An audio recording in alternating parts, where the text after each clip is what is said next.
Ezzard Charles, former heavyweight champion of the world, who made 3 tries to regain that crown, is stripping off his rope now. That towel looped around his shoulders. Has tried against Joe Walcott and Rocky Marciano twice, and certainly must be recorded as the opponent who was most damaging to Marciano, ripping Marciano's beak in that last one to provide us with the most famous nose in the sports scene for a period of several months. And this is Johnny Holman going back to his corner.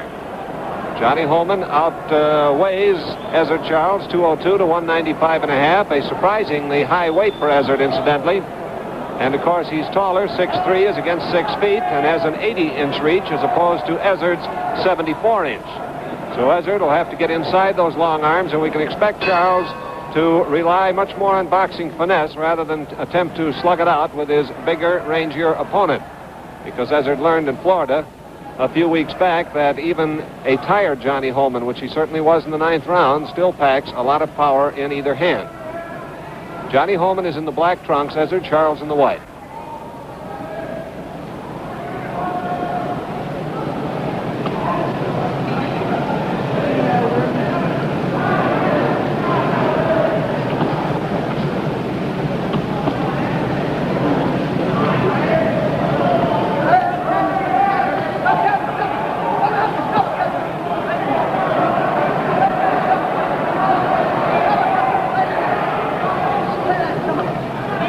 Charles has been scoring to the body.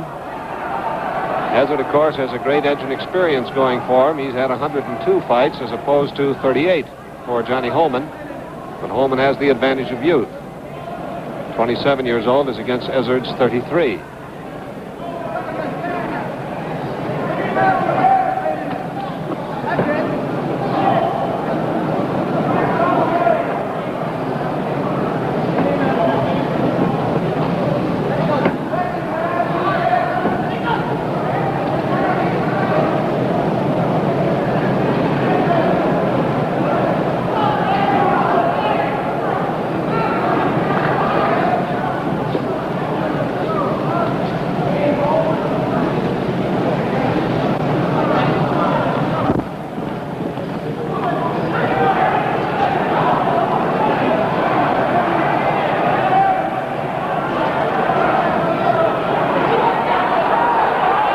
Hook by Holman found the side of the jaw of Ezzard Charles in that exchange.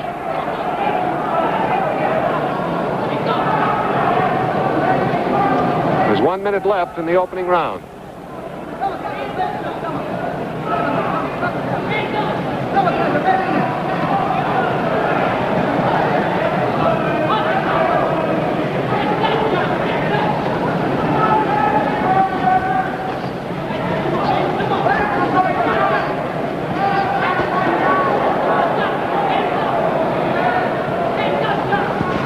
Seconds left in the first round.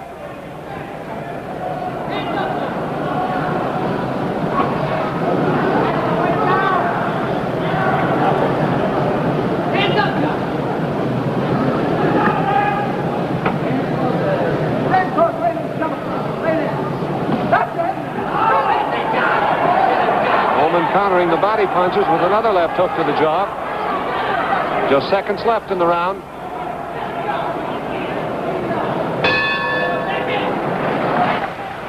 Ready to go now into round number 2. This is Ezzard Charles in his corner. His attack was mainly at the body in the first round, staying under the long arms of Johnny Holman whenever he could, getting inside and belting away to the ribs.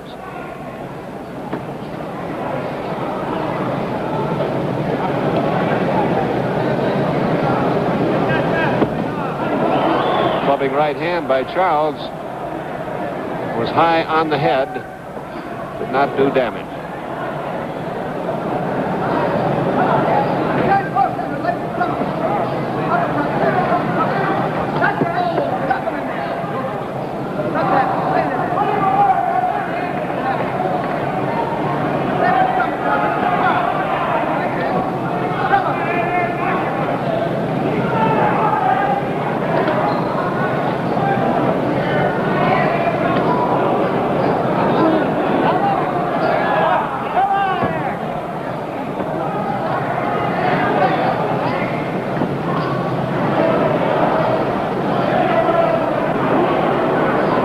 big right hands that Johnny Holman is throwing. Ezzard has seen them coming thus far.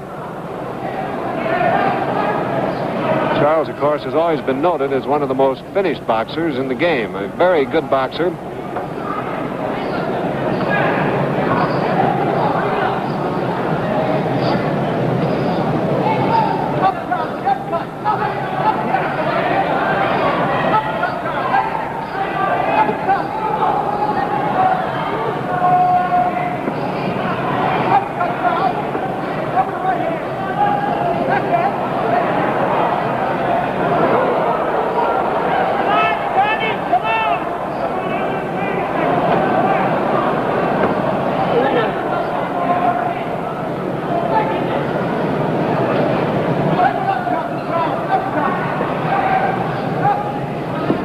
Left in round number 2. A good left hook to the body delivered by Ezzard Charles. He slipped most of that right hand that you saw shoot at his head.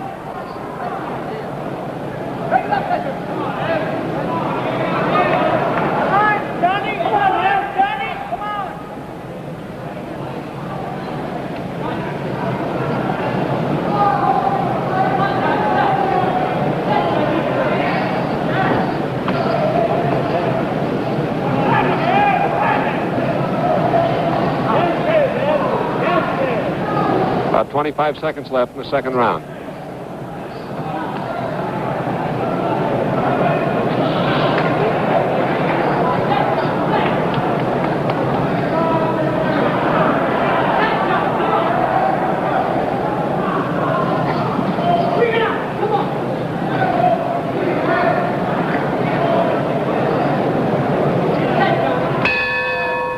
The end of round 2.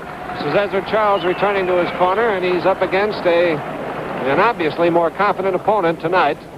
And for Ezzard, this is a very big fight because it's a fight he has to win to maintain what you could call a profitable ring future. He can still go on fighting, of course, but a victory in this fight is an absolute must if he's going to stay in the money fights. Across the ring, Johnny Holman was the hero of one of the most unusual boxing events I've ever witnessed, watching him fight in Chicago. He lost a fight while his opponent was knocked unconscious. He had been losing on points steadily against a fighter named Larry Watson, and then connected with a big right hand 2 seconds before the bell in the 10th round. Larry Watson was still out when they announced that he was the winner. They fought a rematch, and Holman beat him in about 4 then, but it's a tough way to lose a fight when your opponent doesn't even know that he won it. Round 3 is coming up. This is Johnny Holman in the black trunks.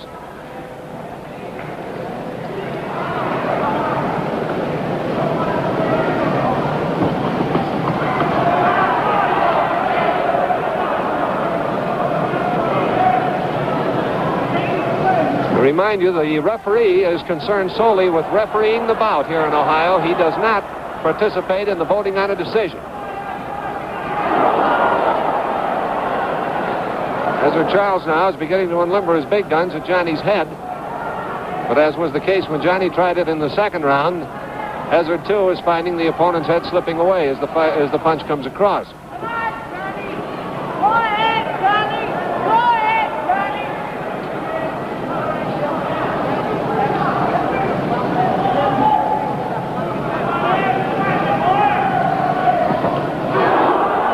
Right hand that just grazed the jaw of Johnny Holman, shook him up for a moment, and that one landed solid, delivered by Charles. Holman might have gone down. Short, well-delivered punch.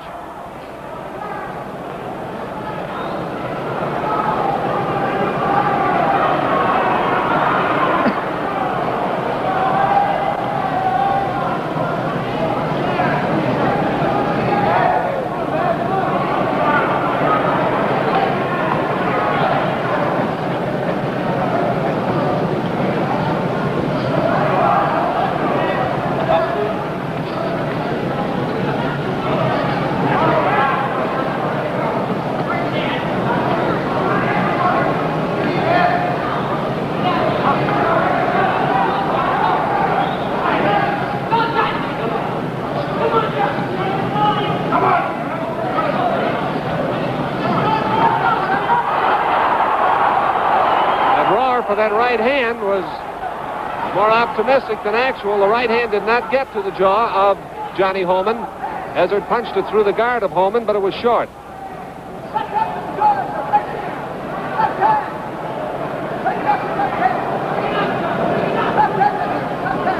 About 40 seconds left in round number 3. It's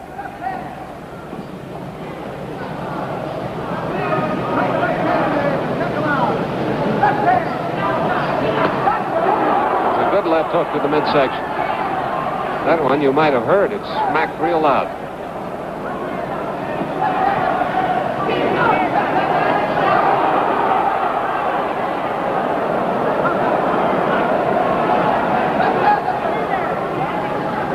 About 10 seconds to go in round 3.